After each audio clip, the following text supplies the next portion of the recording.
So what's up mga tatay, so natapos natin yung 4 set, 3 sets. So what's up mga tatay, another set ulit. So ayan, ayusin ko lang yung video. Ayan, magsiset ulit tayo ng isang set. Ayan, ito pang-apat na set natin to mga tatay. So ayan, bilang ulit tayo 10.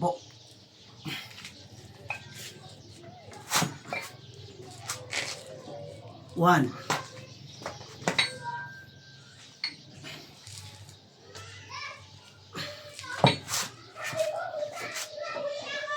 2,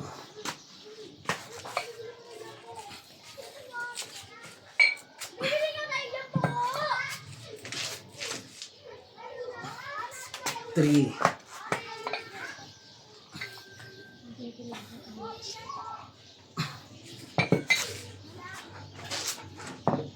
4,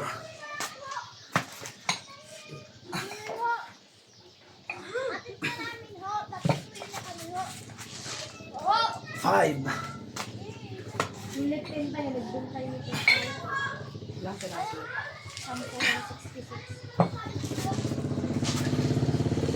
6,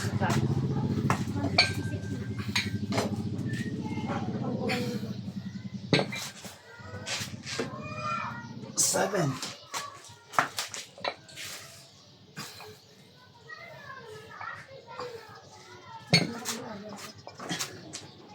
8,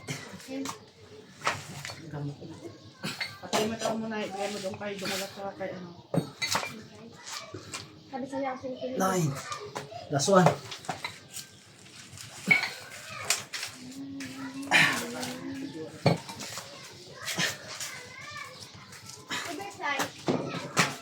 Okay, so kompleto mga tatay. Na-set natin yung Patay mo daw, bigay mo kami. 4 na set na tagdi 10 sa pag dumbbell para masite natin ito tsaka ito at the same time ito natin.